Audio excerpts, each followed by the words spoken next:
I want to record some thoughts. Please try to hear it um, not defensively, but through the heart. I'm not here to accuse or indict you or um, say you're lacking. I just want to offer another angle of looking at things. And so that, your understanding can expand, where you can get another aha, you can progress. And so please don't take it as an attack. I'm just sharing another perspective.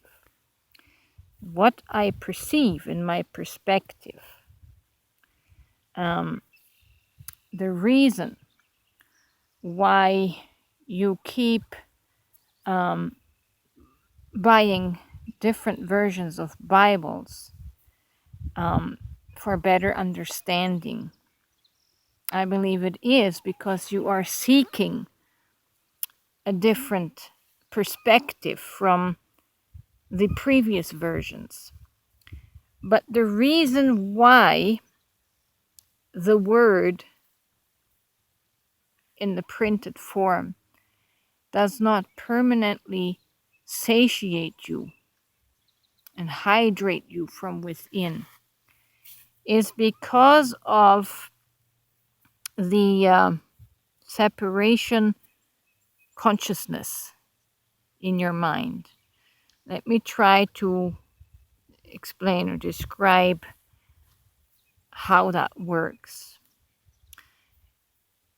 In all of your communications, you're always identifying as the glass half empty instead of the glass half full. That is a subconscious perspective.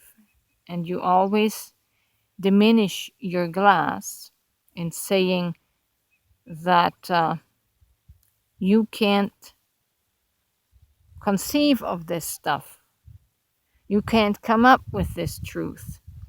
You're always putting yourself down, and essentially that makes holes in your glass, and why it keeps leaking out, and the word does not satiate you.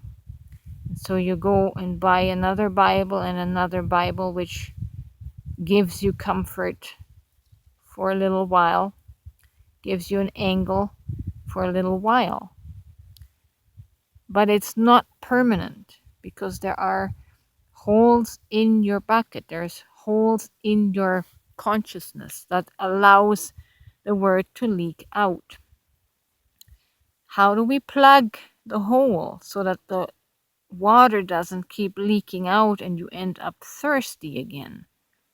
You have to change your conscious awareness.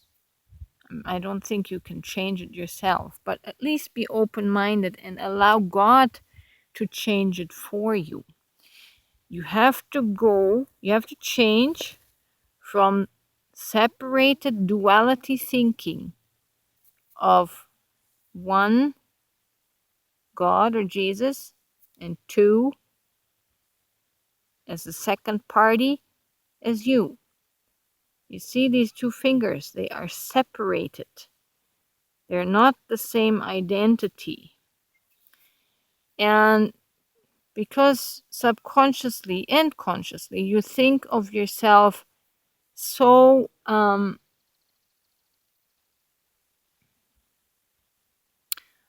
is it unworthy? You think so little of yourself that Jesus is everything and you're nothing. There's an imbalance. And this is what puts the holes in your bucket and doesn't maintain the water level. In oneness consciousness, and I didn't make it up, it was given to me. You see yourself in the same way Jesus saw himself when he declared, I and the Father are one. Or if you have seen me, you have seen the Father. He achieved oneness consciousness, equating himself with God. We read it all over the scriptures. That's why we believe that Jesus is God, because he equated himself with God, with the Father. But that's a consciousness that he matured into. And there's different timelines as we read his story in the New Testament, where you can see his development from ego, the duality and the battle with ego, to where towards the end, when he was on the cross, he had achieved this oneness consciousness, and why he could forgive those who were killing him. Oneness consciousness allows for a perception that sees the glass always full, half full. Duality makes us always look through the lens of lack. I need. And your consciousness is full of needs and lack, in that you say, I need Jesus. I can't do nothing without him. And so you're always running on empty. You're always running on empty, and you have to stay attached to the garden hose of Jesus to keep hydrated. It's a consciousness matter. And just open your mind a little bit. Just be curious a little bit. And Jesus can actually show you more. Jesus can show you how you can become permanently filled with water from within you. You don't have to keep on buying Bibles, right? So that's the different perspective, the different consciousness, and why I say I and the Father are one, or why I say I am. I am exactly the same consciousness that Jesus has. I came into the same conscious awareness of being source. I am the source, fractaled out in this avatar known as renegade. It's a consciousness change, consciousness shift that's not achieved through the mind. It's spirit, it's energy. So just wanted to share this angle with you. And it's not hopeless. There's so many people that were in a relationship with Jesus, just like you, myself included, that said that they would never leave Jesus. And they have. The same thing happened to them as happened to me.